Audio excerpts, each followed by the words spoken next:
This will be the main article today in this video. Ancient DNA analyzes unravels the early peopling of South America. But you will understand the impact on human history. That means the peopling of the whole planet, of us all 8 billion modern humans. This is a photo, so you would recognize more easily the main article. This is the place of some of the digs for ancient DNA. In this case, in this photo, is the Alcobaça archaeological site in the northeast of Brazil. And here the introduction. To make it simple or simpler, I did a search in artificial intelligence, Google Gemini, because it resumes quite well and it gives the articles where it gets its information from, its conclusion from.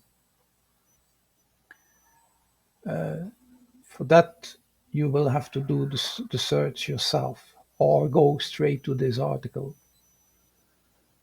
So anyhow, this is the search I did. Modern humans and early modern humans genetic difference. Without me asking for it, they will talk about all our early ancestors that will include the Neanderthals and the Denisovans. And if you would read it, you will understand that there are no key differences in the genome, in the DNA. So basically, we modern humans, early modern humans, Neanderthals, Denisovans are genetically the same. What is has even minimal differences is the gene expression. It's not the genes, it's the gene expression. So the differences are largely in regions of DNA that control gene expression rather than genes themselves. So the genes themselves are rather equal. Well, that is a kind of a paradigm, but it is really like that. If you don't want to hear it from artificial intelligence, then you will have to search. You can search, of course, with this same phrase or any other phrase that you prefer. Or you can check the articles, like for instance this one, David Reich, How One Small Tribe Conquered the World 70,000 Years Ago. It's on a channel of Dwarkesh Patel. It's a series of videos, and they are based on this main video that is just under 2 hours. Very interesting, but compared with what artificial intelligence tells you, it will tell you much more. It's very complete, but it could be confusing for some people.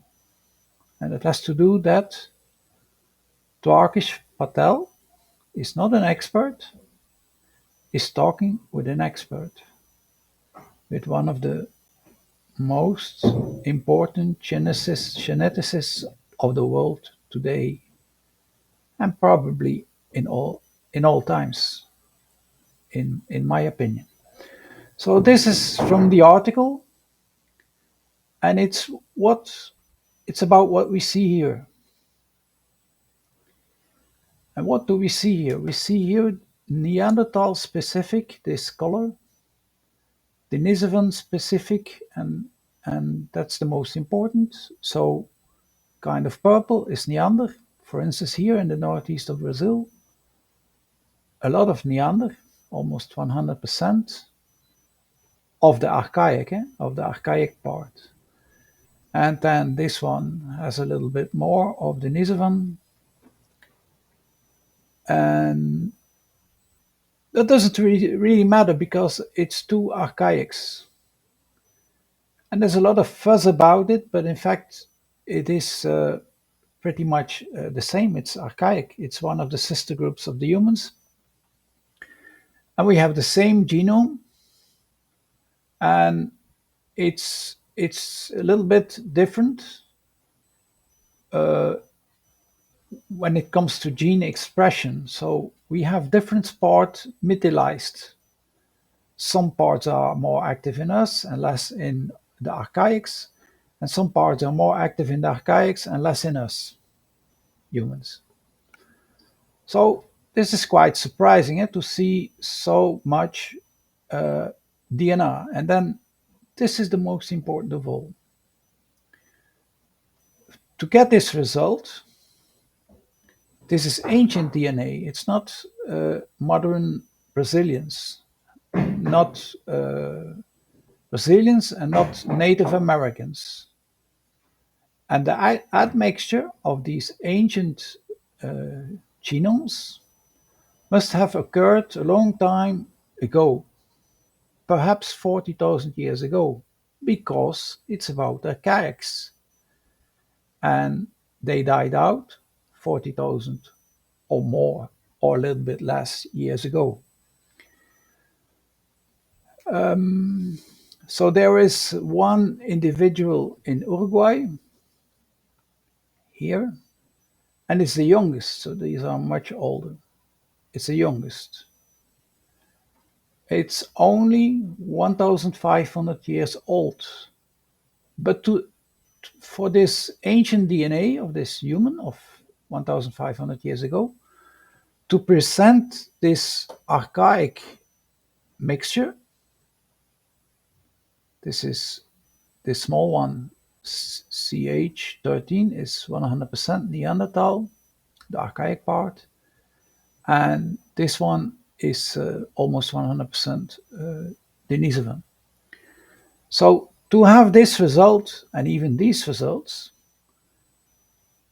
that is only possible if there was a large admixture event between humans and Denisovans. So what you read here is that 40,000 years ago, there were humans in the Americas. And it's perhaps more. So what this proves is that 40,000 years ago, there were humans in the Americas, in South America in this case. We're looking only at South America.